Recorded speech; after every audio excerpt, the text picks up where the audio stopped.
नमस्कार, स्वागत है आप सभी का आपके अपने परिवार संस्कृत प्रभाव पर। मित्रों, कुछ महत्वपूर्ण न्यूज़ अपडेट्स के साथ आप सबके बीच में उपस्थित हुए हैं। जैसा कि आप सभी को पता है, माध्यमिक शिक्षा सेवा चयन आयोग ने प्रधानाचार्य पद हेतु पाठ्यक्रम जारी किया है।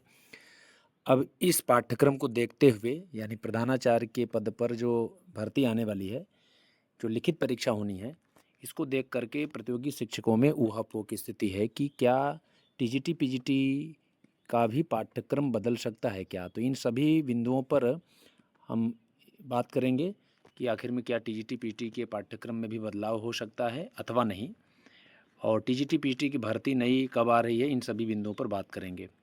तो जैसा कि आप सभी को पता है, प्रधानाचार्य पद हेतु पाठ्यक्रम जारी होना यह एक अच्छा संकेत है कि निश्चित रूप से भर्ती आने वाली है।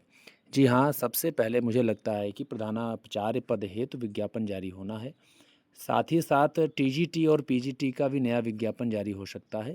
जैसा कि आप सभी को पता है कि 3 और 4 जुलाई को टेट परीक्षा है, बहुत बड़ी परीक्षा है। इसके बाद ही इन सभी भर्तियों पर जो है नंबर लग सकता है। तो आप सभी लोग जितने भी प्रतियोगी शिक्षक तैयारी कर रहे हैं, चाहे जिस विषय के हों, वे अपनी तैयारी में लगे रहें। निश्चित रूप से एक बहुत बड़ी भर्ती आप सभी को देखने को मिल सकता है।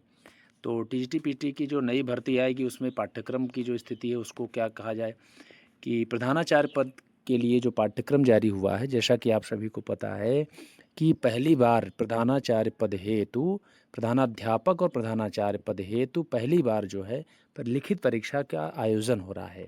इसके लिए पाठ्यक्रम जारी होना आवश्यक था, आप सभी लोग जानते हैं। इसलिए पाठ्यक्रम जारी किया गया है। टीजीटी पीजीटी में मुझे नहीं लगता है कि अगर नई नियमावली के तहत परीक्षा या विज्ञापन आता है तो निश्चित रूप से उसमें कुछ जीएस इत्यादि पाठ्यक्रम जुड़ने की बात कही जा रही है। बाकी विषय के सारी चीज़ें वही रहेंगी, कुछ भी इतर नहीं होगा। इसलिए ऊहापोह की स्थिति में न रहें। अगर चयन आयोग जारी करता है नया पाठ्यक्रम भी, तब भी आप अपनी पढ़ाई जारी रखें। करंट अफेयर्स, थोड़ा बहुत जीएस जीके आदि पर ध्यान देते रहें। किसी भी परीक्षा को आप मान लीजिए टीजीटी पीटी उत्तर प्रदेश की परीक्षा नहीं दे रहे हैं, किसी अन्यत्र राज्य की परीक्षा दे रहे हैं, तो वहाँ पर ये सारी जीके जीएस लागू हैं। तो निश्चित रूप से आपको भी अपने संस्कार में, अपनी पढ़ाई का अंग आप सभी को बनाना चाहिए। पाठ्यक्रम में अभी टीजीटी पीटी का कोई मुझे नहीं लगता है कि बदलाव होना है। अगर बदलाव होता तो इसी प्रधानाचार्य पद हेतु जो पाठ्यक्रम जारी किया गया है, उसी के साथ टीजीटी पीटी का भी पाठ्यक्रम जारी हो सकता था।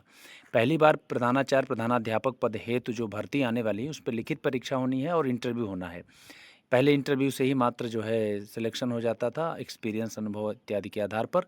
लेकिन अब पहली बार यह परीक्षा लिखित परीक्षा होगी। तो निश्चित रूप से पाठ्यक्रम जारी होना आवश्यक था।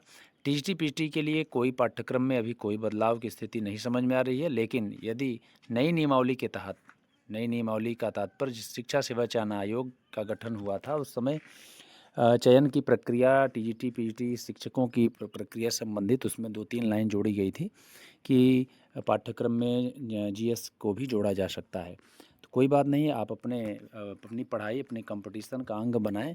और टीजीटी पीटी की नई भर्ती भी आ सकती है। साथ ही साथ प्राथमिक विद्यालयों में भी जो है नई भर्ती का विज्ञापन जारी हो सकता है। फिलहाल अभी 2-3 जुलाई तक जो बहुत बड़ी परीक्षा उत्तर प्रदेश में टेट परीक्षा होने वाली है, इस पर बहुत सारे प्रतियोगी शिक्षक भी फोकस कर रहे हैं। और इस पर आप ज़रूर फोकस करें, क्योंकि अगर नए तहत नई विज्ञापन के अंतर्गत कहीं ऐसा ना हो कि आयोग टेट अनिवार्य कर दें। अभी ऐसी कोई स्थिति बन नहीं रही है, लेकिन आप पहले से ही अपनी तैयारी बना के रखें कि आप टेट पास हो जाएं, सीटेट पास हो जाएं। जो भी पात्रता है वह आप पूरा करें। निश्चित रूप से विज्ञापन आएगा और आने में आप सभी लोग अपने पूरे, विज्ञापन आता है, आप अपनी तैयारी उसके पहले ही खूब अच्छे से करते रहें, ताकि विज्ञापन आने के बाद परीक्षा की तिथि भी जल्द ही घोषित हो जाएगी, ताकि आप परीक्षा में बैठें और अच्छे से अपना सवाल हल करें और आपका अंतिम रूप से चयन हो सके। तो इसी प्रकार की महत्वपूर्ण अपडेट्स संस्कृत प्रभा परिवार की तरफ से आप सभी को दी जाती है। आप सभी लोग चैनल को सब्सक्राइब करें, वीडियो को लाइक एवं शेयर करें। आज के लिए इतना ही, धन्यवाद।